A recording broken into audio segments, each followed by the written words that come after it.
Welcome back to another episode of Real Reactions. This is a little awkward. We kind of have a problem. See, we don't really have anything to cover this week, so I think we're just gonna have to cancel the episode. No way! I totally have something we can cover this week. Let me take over for a second, Isabella. Okay, go ahead. This week we'll be getting some audience reactions to the third episode of the World of Tomorrow series and get a glimpse of the distant future. Let's go. Hello, Emily.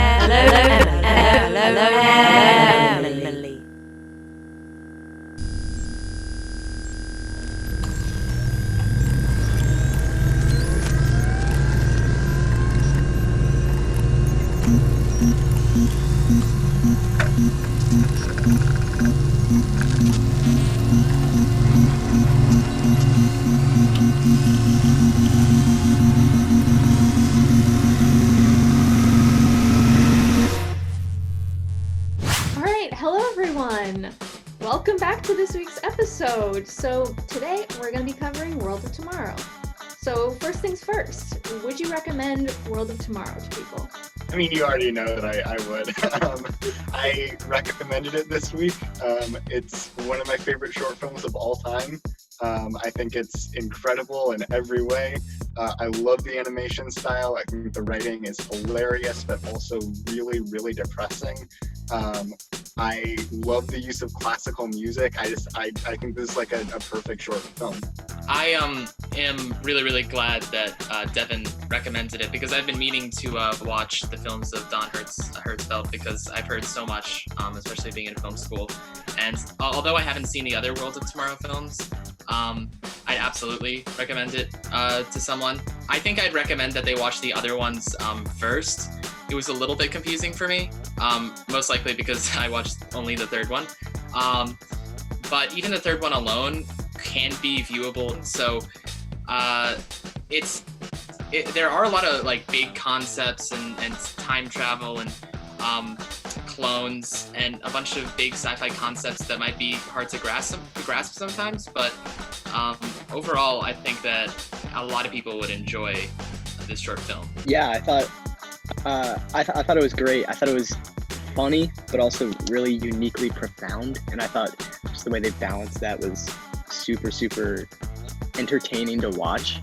And then the animation style I thought was also really, really cool. It felt really, I don't know, like it felt like they're using a lot of like found materials, I guess, which it's not really materials because it's a movie, but you know, it felt very creative and innovative.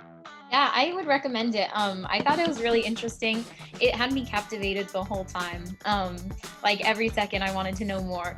So who was everyone's favorite character? I don't remember her name, but like the woman that was like inside of his head the whole time, I thought everything that she was saying, I don't know, I think she might have been in a few ways like an extension of Don Hertzfeldt, the guy who made it.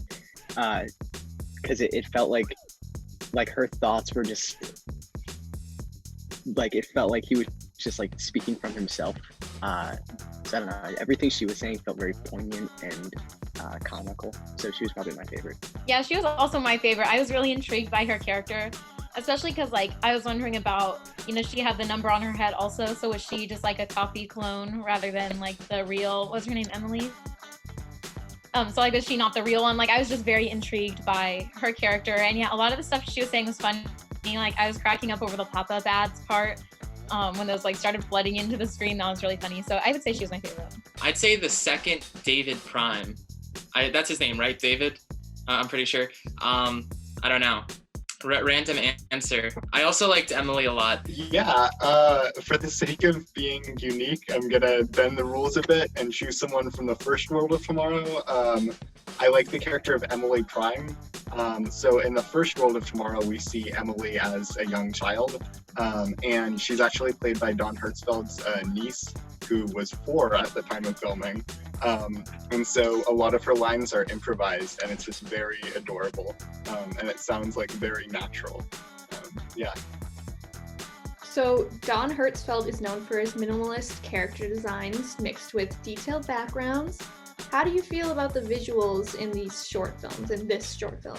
The visuals were so cool. Like, there's really like something to be said when you can balance something that's so simple, like a stick figure, with these insane landscapes. The landscapes are really cool. They reminded me a lot of the Jupiter and Beyond the Infinity part of 2001: A Space Odyssey, when Dave is like, you know, going through all like the different landscapes and stuff. Yeah, I agree with everything that and everyone is saying.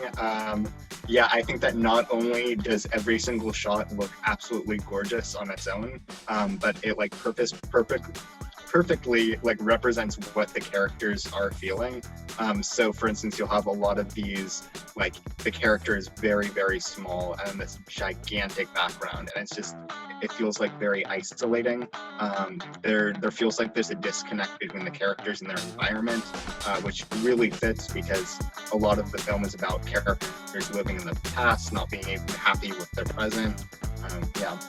I thought the mixture of like 2D and 3D elements was really, really interesting, and it reminded me kind of Jack Stauber's short films and music videos, if you're familiar, where it's just a lot of different visual ideas coming together into something that works. So is this a comedy or a drama? Which one? I'd say both. I don't think films really need to be always boxed in, and I think that also it could be a total comedy to some people and a total drama to others. I think that this is the one that's sort of in a gray area. I'd say it's both. It will have you laughing through tears of existential dread. Yeah, I think that it is both a drama and a comedy, and there's no separation between them. Just about everything that Emily says is both funny and like sad and makes you think a little bit. Emily's dialogue kind of perfectly like sums up the whole vibe of the whole short, because the whole film is constantly jumping back and forth from funny little quips to, you know, things that make you want to ball up a little bit. I personally love when movies do that. I love when movies and media can make me so tense and so upset, but also can make me laugh. And so I think it did a really good job of kind of having that balance, you know, of tone. So let's talk about music now. The soundtrack is made up entirely of classical music. So what did you guys think of the score? I love classical music. So, you know, it kind of fit in to my taste. I thought that was pretty cool. I love when when movies use like classical scores. I think it's super interesting. Adds a totally different vibe. So the sound design is so excellent that I don't think you notice one aspect more than another. It's really, really well made, and the mix between sound effects and score is fantastic.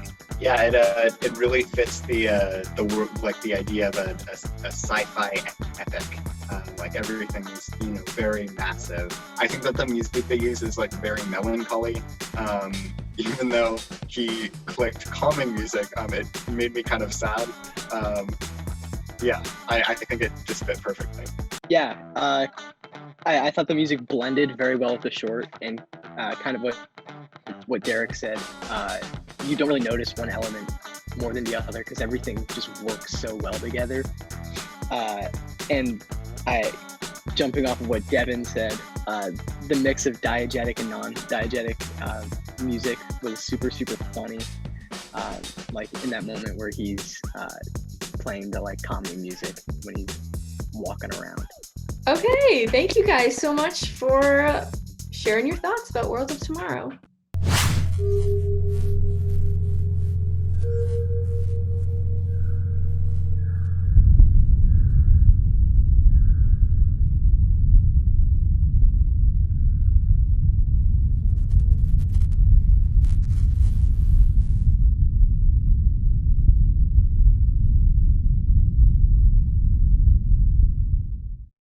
Well, Devin, thank you so much for introducing us to this amazing trilogy. You really saved this episode. Anytime. Thank you for letting me show a bunch of people this really weird series of... Well, thank you so much for tuning into this week's episode of Real Reactions. Although our reactions may be a little ridiculous and a bit racy, they're always real.